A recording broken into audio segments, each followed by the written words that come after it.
Hey guys, I hope you're having a great day and that you're out having some sort of adventure.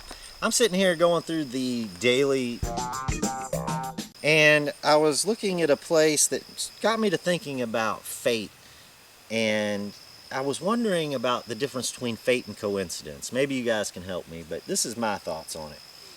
I think fate is where two things happened and there's no possible way that they can avoid interconnecting at some point because of their connection to each other. I think coincidence might be something where these two people or things are on a path and there is a way that they could be avoiding each other, a way they could go around each other. But I think fate is where the two things are so interconnected that there's no possible way they could miss. That's what I want to talk about today, is a site where I started hunting and I think fate must have had a hand in it. So, to tell you about this story, I have to tell you about when I first moved to East Tennessee, and I started looking for places to relic hunt, and there was a lot of the big names jumped out at me that were local here. So I started investigating these different places and hunting and finding relics. And one of the places I ended up was a place called Blue Springs, and there was a big battle there. Several other relic hunters had told me about the place. So I knew that the place had been hunted hard over the years and that it was going to be slim pickings, but I still headed out that way and I started going door to door and knocking. Well, I found an area there with my friend Jeff Bailey, and we had been hunting it for a while and we started finding relics. And I think that this was an area that during the battle, the Union and Confederate forces must have clashed right at this area, because I was finding both Union and Confederate relics at the spot, which the spot's now under a shopping center, so it's gone. But I wouldn't have had the chance to be there unless I had kind of been drawn to this spot.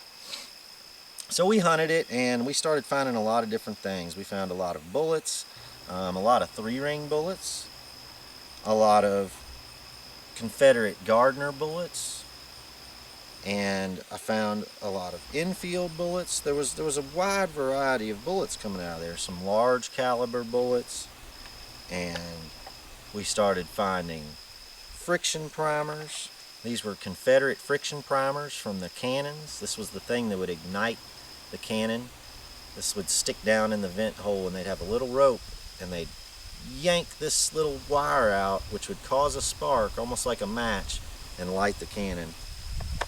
And I also found a beautiful German silver feather, and I believe this was either a hat pin or possibly some sort of collar insignia.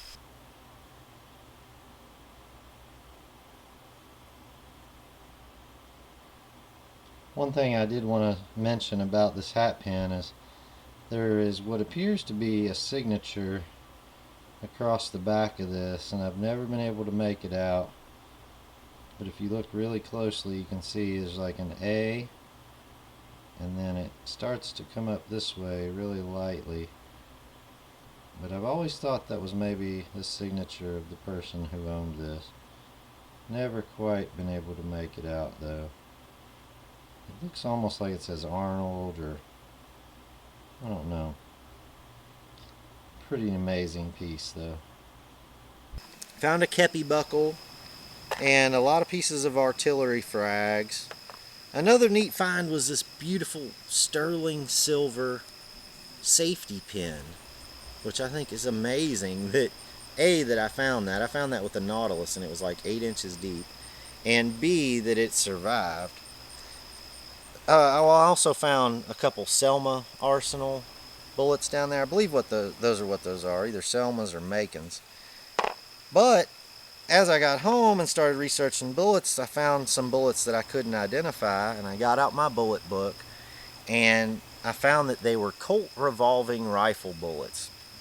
And this was a very important thing, that I was in an area where I was finding these, because as I hunted the area over the years, there was only a very small area of the battlefield where these Colt revolving rifle bullets were being found.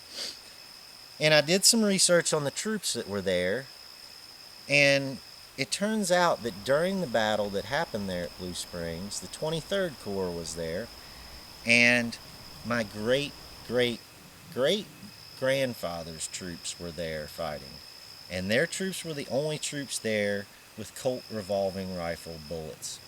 So I found out late in the game, after hunting there for a long time, that in fact my great great great grandfather had somehow made his way to this part of East Tennessee where I now lived some 150 years ago and had fought in the Civil War. And so I thought it was pretty amazing that I had unknowingly followed in his footsteps to this spot. And I can't help but think it was fate that brought me there. Alright, I hope you guys enjoyed today's video. If you did, please like, share, subscribe. It's all free. See you guys tomorrow.